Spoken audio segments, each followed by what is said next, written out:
Hey there, cats and kitties. I am the Blues Man, Johnny Blues, and with this video, we discuss my thoughts on episode 13 of the anime series Sakurada Reset. And this was a really, really intriguing, compelling episode, taking us back into the dream world and aligning whom this stray cat man was that was referenced in the previous episode to do with Nono. And it seems there's a whole lot more going on revolving around that character. He is not, as I speculated he might be, someone Nono is related to, like a father or somebody, but it is someone she has met, and she considers him to be her saving grace and her first true friend, as somebody who's very much introverted and not very outgoing, not very easily sociable, and things like that. And but apparently revolving around this character is this strange and intriguing ability known as the script, which he writes almost precognitively, out of control of his own whims or anything like that. It just comes to him and is written out by his hand without any control or manifestation of his own thinking, thought processes, anything like that, thoughts, feelings, anything. He does not impact the actual happening of this at all whatsoever. He has no impact on it. It's just something that happens. And the script is apparently the air quotes truth, the reality of Sakurada, of all the surrounding, like everyone in it, I guess. And there's so many hundreds of volumes. We call back on the fact that Samir had told Kay to look for volume, I think it's 407 or something like that. And they subsequently find that in this house, which only appears at a certain given time, like after 3 p.m. to sunset or whatever on this one given day that they're in the dream world, whereas usually it would be just a barren parking lot. They go into this house, and there's so many volumes kept there, but the one that he's looking for, that Kay is looking for, pointedly having been directed toward it by Samir, is not on the premises. And we are introduced to a whole bunch of new bureau people. Well, I say whole bunch, but there's like 3. You have this one chick who apparently is like a lie detector. Her ability seems to be able to sense someone's words that are false by seeing them visually as being read. She says when they interact with Kay, they find him in this little library room and they tell him, no, you can't be here, you have to get out of here and everything. And when Kay talks about how it's such a shocking revelation about this script, as though that should be new information, they can tell he's lying because it's not new to him. He's already sort of formatted in his mind what that means, what the ramifications of the script are, and such like that. And it's a curiosity to him. And so this woman can detect that when he's saying it was a shock to him, in that moment, it really wasn't. He was lying because he's already accustomed to the idea, the concept that this script, this truth of the world actually exists. And so she sees that as though the words he emitted verbally were text and were shown in red ink or something like that. And that is quite intriguing. And we're not really too sure about this guy. He's very concerned about Kay's having been there. Because of Kay's memory retention ability, it spells to the Bureau possible problems might arise because of that, and they're very concerned, as we've seen, with problems that might arise relating to abilities. That's why they had taken the witch into custody and held her against her will for so many years. That's why they're kind of pseudo doing that with this stray cat man, who in his physical form, in the real world, I guess he's becoming so aged and his body's breaking down with age and everything like that. In the dream world, he can continue to have sort of upstanding, walking around life the same way Mishiru, who we were introduced to in the previous episode. It's through her ability that this dream world even exists. They have that in common, and I'm almost beginning to suspect maybe the other leg will drop somewhere along the line, that these are different personalities of the same character. Maybe Mishiru and the Stray Catman are the same person, or something along those lines, because he seems very, pointedly intrigued with Nono in the fact that they've had past interactions before, and she is so much more youthful than he is, and she has her youth. She has her whole life ahead of her. And he's taking on a very tutorial sort of behavior around her. We flash back on this whole conversation that stemmed out of their first meeting, where she's trying to play with this separation puzzle or whatever, and he's talking about trying to find what is true, what is the most correct in the world, the most correct thing in the world for you personally. It's, in a sense, I mean, it's kind of like a brain exercise to really find out what is the most meaningful or important that you yourself hold for yourself. In this case, we know Nono is the cat girl, and she very much loves cats, and this is her one through line to existence that centers her world. So it's the thing she puts the most faith in and the most attention toward, the most compassion toward.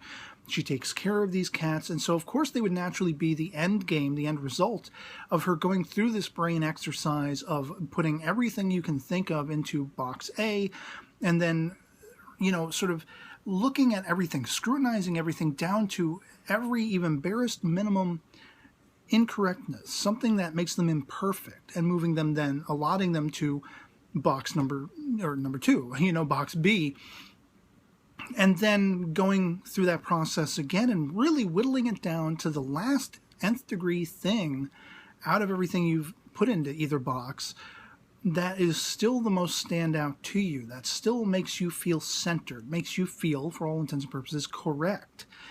And this being, again, as I say, by the end game, cats for her. It's just an interesting brain exercise that if you're really focused on that, like, it kind of takes away from everything else going on in the episode. And this is a recurring problem with this series, where they sometimes spin off into different philosophical and theoretical conversations and things that take away a little bit from the actual focus of the story. And I've still harbored that trouble discerning from the very first episode on whether or not they are doing this to primp this up and make it seem smarter than it is, more intellectual than it is, or if it's actually, if it's going to play into the story and such like that. It's been a little bit hit and miss with some of these topics that come into play, sometimes only cursorily having to do with the events that are unfolding with our main characters, such like that. But I think this scripting ability that this stray cat man is capable of communicating or writing down, jotting down and making historical, for lack of a better term, is intriguing in that, it's like the Bureau wants to keep tabs on everybody, but rather than putting bugs on everyone's phones and tapping their lines and like literally spying on people, they need not do any of that, because all they need to do is fall back on this stray cat man, who is, again, with that sort of, I guess you could say, unbeknownst to him, this unawares that he's actually capable of writing down the actual literal truth. And the truth, the scope of that is so strange, unnerving, and phenomenal, in that it's not just the truth as it happens, but it includes the motivations for the resets. It includes the changes, and it includes all of the people who are still doing the same things anyway, irregardless of the reset ability. But with all of that in tow, you'd think that is pretty momentous. That is a pretty big deal, but it doesn't even seem to be that much of a concern to the cat, who comes in and has that pointed concern over K, because he has the memory recall, everything like that, because he could remember anything he would read, and he could find out the truth and such like that. And that just barely hints at maybe, the barest perception that maybe not everything is chalked up to the way the Bureau wants everyone to think. Maybe they are manipulating facts. Maybe it's fake news. Maybe something like they want to keep truth as a commodity that they solely overlord over, command and control, and they want to keep a pretty picture of Sakurada, and maybe there's something more going on. Maybe there's something more ominous, nefarious. Maybe there's something deeper seated, whether for better or worse, that they just don't want the cap off the bottle, slipping off the bottle. And K represents the one figure who, with that recall ability, especially in working in tandem with Haruki, who has this reset ability, I mean, there's no reason why he couldn't then reset after leaving this encounter with these Bureau people, unwinding it so that it never happened, but he still has that knowledge of the entire exchange and what that all means, but he would then wipe it out of the minds of the other people involved. And that's why he, proposes such a danger to them, because he is the one sort of outside element that could impact everything else, that could have an influence on everything else, manipulative wise. And it's so interesting that he's not even sort of working of his own volition. I mean, he is conducting this sort of detective work on his own, of his own accord, but he's still working with Sumire. And we see that Sumire, she has a pointed contact with Michiru in this episode,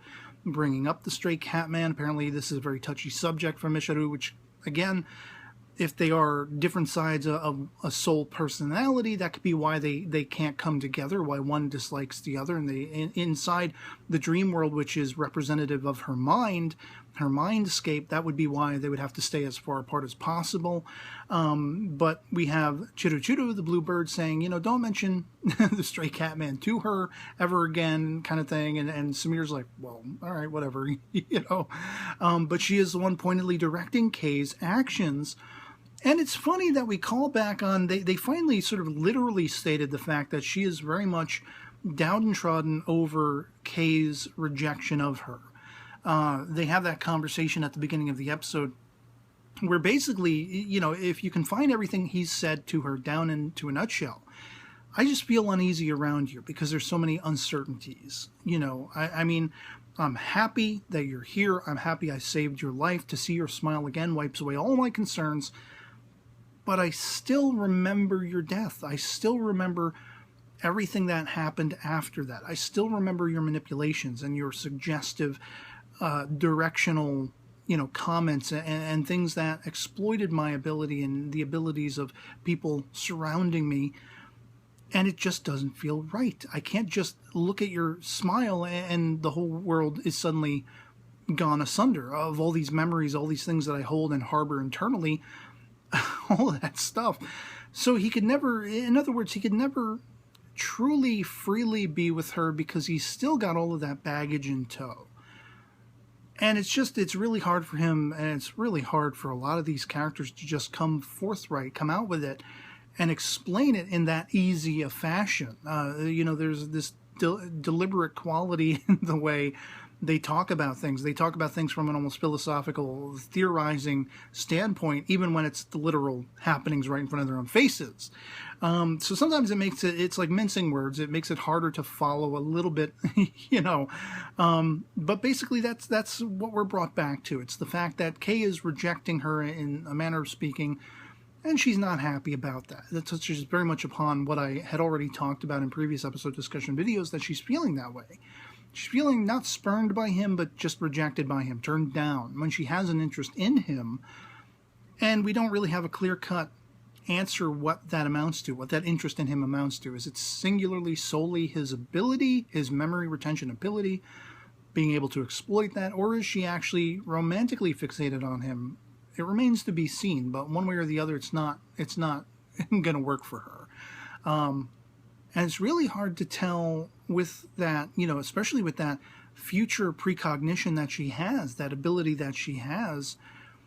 Number one, how that coincides with the script that can be written, the truth and everything. And the Bureau people theorize that they could almost apply the same sort of application to that. They don't need the witch necessarily, because so much of the truth, the reality that is, purported and stockpiled in the script, you can almost make educated guesses where things are going to go.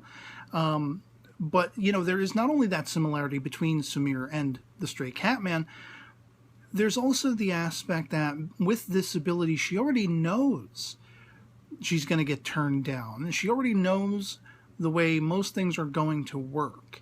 I don't know how clear-cut and decisive that is, whether she can sense manipulations in the currents, the time eddies, so that, the present day could be manipulated and the outcome she perceives might be undone or might become something anew. I don't know if that's possible, or if what she senses is the concrete, always going to happen that way future. But because she has that ability, she knows about that rejection, and yet she's still trying to be the normal flesh and blood human girl that she is, still trying to show that interest toward Kay. and be curious about that, questioning about that, feeling him out as to whether he might ever bend on the topic and actually sort of be into her. And that begs the question, with that rejection, what are her truest motivations? Is she doing something in response to that rejection? Is she perhaps, this is her long-term game plan of lashing out and striking back at the person who spurned her in her mind? Or is she actually still, with that unrequited love, that unrequited romance aspect, is she still then acting in the best interests of Kay and such like that? Is he the sole focus of whatever her motivations are? Is what I'm getting at the end of the day. I don't know, and we're going to have to wait and see and find out. But I thought this episode was gangbusters for all of the intriguing concepts and aspects, aesthetics that they brought forth in it. A lot of the conversation, a lot of the ideas. Again, you have someone in the Bureau who can sense lies as being textual, seeing the lies as red text. You have this Bureau cat who Kay seems to know. They seem to have encountered each other before. I don't know if this is the guy. I'm calling back to that episode where, when Kay first came to Sakurada, the cat who fixed by holding it his little keychain. It's kind of looks like that to my mind's eye, but I don't know if it's the same character or not. Probably not. But they have had an encounter before. They know each other, and now it's raised this guy's concern that Kay knows about the volumes of the script, that some of them are contained within this dream world, some of them aren't. He's curious about it. He has a benefactor leading him toward this investigative approach to figure out what that all means. And there's even that off-the-cuff remark that he makes. Well, if it ever becomes that grand of a concern, if Kay ever becomes too big of a problem, we need only stab him through the heart. He'll bleed out, and he'll never bleed out any of the truth again. He says he's kidding. And I'm like, wow, that's not something you say, in a normal conversation about somebody who might be problematic to you or might be an interest to you. So it's interesting. There's so many great grand concepts going on in this episode. It seems like the preview for the next episode also will show more of this stray cat man seeking to make Nono stray away, no pun intended, from this life that she's concocted for herself. She takes such an importance in her having met him and redirecting her life, saving, air quotes, her life, giving her a reason to live, being able to find and fine-tune what mattered to her to keep her living, the cats, taking care of the cats. But he's very much pointedly telling her, you really don't have a full grasp on living, especially as a young girl as you are. You have your whole future ahead of yourself. You need to be with people. You need to be with others. She reassures him, well, I have the two people that came with Kay and Haruki. They are kind of like my friends. But I think he means more so. Find someone to be with. Find someone to be emotional with. Whether joyful, sad, angry, all that kind of stuff. Actually go out and experience living and life. And I don't know if this is a lament brought about because it's something that has been stolen from him in his later life, or maybe he lived a lot of his life self-contained on his own. But yeah, it'll be interesting to see where we go from here. A lot of interesting stuff going on in this episode. Love to hear from you guys in the comments below what you thought of episode 13 of Sakurada Reset, if you've seen it as well, if you found it all as compelling and fascinating as I did, if you had any trouble really parsing through what the hell they were even talking about. I didn't really have that trouble this time around, but I've had that trouble in the past with this series because there's a lot of minced words, a lot of philosophical meandering and misdirection and stuff like that. And they were kind of trying to do that in this episode, but I saw it for brass tacks. I saw it for what it really was this time around. And, yeah, always love having that conversation. Love it or hate it. Anything goes in the comments below. Otherwise, that'll be pretty much it for me on this. Hope this video finds you well, and I'll catch you all later. Peace.